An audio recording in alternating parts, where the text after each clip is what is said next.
मध्य प्रदेश की 16वीं विधानसभा के चुनाव में बहुमत के लिए लड़ाई इतनी कड़ी हो गई है कि मतदान होते होते समर्थकों के साथ साथ कई सीटों पर प्रत्याशियों में बहस और लड़ाई तक हो गई। एफआईआर भी हो गई, लड़ाई करो या मरो की तरह नजर आई।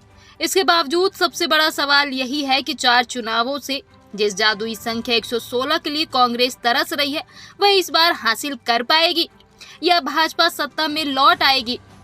कांग्रेस के एक जिम्मेदार नेता ने कहा, पार्टी सत्ता में प्रचंड बहुमत से आ रही है। भाजपा एक बड़े नेता की माने तो संगठन के आंतरिक विश्लेषण में सामने आया है कि पार्टी 121 सीटों के साथ वापसी कर रही है।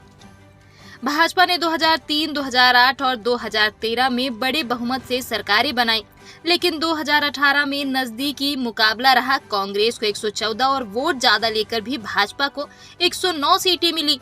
बहुमत के लिए जरूरी 116 सीटें कोई भी पार्टी हासिल नहीं कर पाई। कांग्रेस की सरकार बनी, 1.5 साल बाद कांग्रेस सरकार गिरी और भाजपा की शिवराज चौहान सरकार फिर आ गई। अब सवाल है कि क्या कांग्रेस इस बार यह जादुई नंबर हासिल कर पाएगी?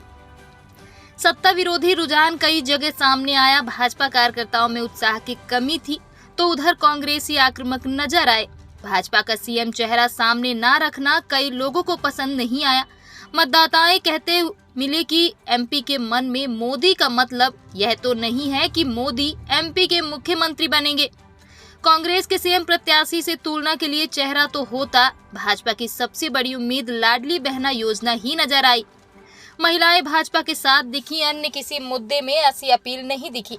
महिलाओं का वोटिंग प्रतिशत ज्यादा सामने आया है। भाजपा इसे अपने पक्ष में मान रही है। कर्मचारी पुरानी पेंशन के कांग्रेस वादे से प्रभावित दिखे। मुस्लिम मतदाताओं ने कांग्रेस के पक्ष में मतदान किया। बागी प्रत्याशी 1 दर्जन सीटों पर मुख्य लड़ाई में नजर आए।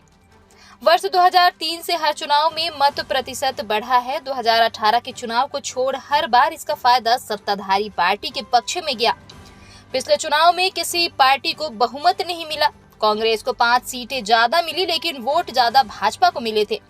विश्लेषक बता रहे हैं कि इस बार सामान्य वोट बढ़ना तो कांग्रेस के पक्ष में जा सकता है, लेकिन यदि उनमें महिलाओं का वोट प्रतिशत बढ़ा तो इसका फायदा भाजपा के पक्ष में जाने का अनुमान है।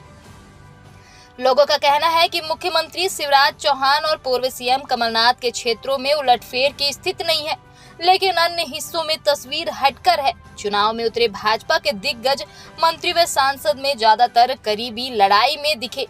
बसपा सपा कई सीटों पर संघर्ष में दिखी, जिसका कहीं भाजपा कांग्रेस को नुकसान नजर आया। भाजपा विरोधी वोट कांग्रेस को गए हैं। भाजपा को कई जगह कार्यकर्ताओं की नाराजगी झेलनी पड़ी है। दूसरी पार्टियों से लड़े बागी नेताओं खुद की जीत ना होते देख अपनी पुरानी पार्टी के प्रत्याशियों की हार के लिए ताकत झोंक दी। जबलपुर संभाग में ऐसी कई सीटों पर कांग्रेस को फायदा मिल सकता है।